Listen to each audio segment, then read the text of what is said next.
कहानी बुद्ध और रहस्यमयी कश्ती।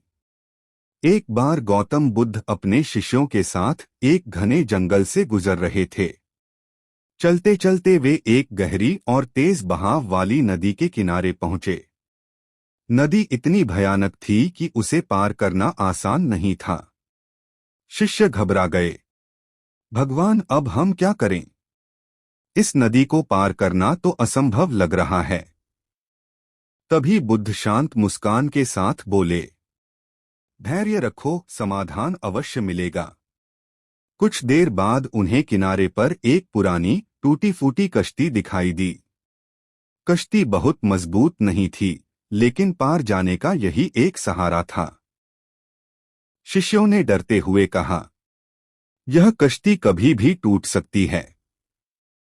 बुद्ध ने कहा, जो साधन उपलब्ध है उसी से रास्ता बनाना होता है। सब लोग उस कश्ती में बैठ गए। तेज लहरें, अंधेरा आसमान और डरावनी आवाजें। माहौल बहुत ही रोमांचक था। कश्ती हिल रही थी, जैसे कभी भी पलट जाएगी। लेकिन बुद्ध बिल्कुल शांत बैठे थे। आखिरकार बहुत संघर्ष के बाद वे नदी पार कर गए।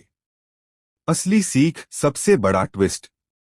नदी पार करने के बाद एक शिष्य बोला, भगवान, यह कश्ती हमारी जान बचाने वाली है, हमें इसे अपने साथ ले जाना चाहिए।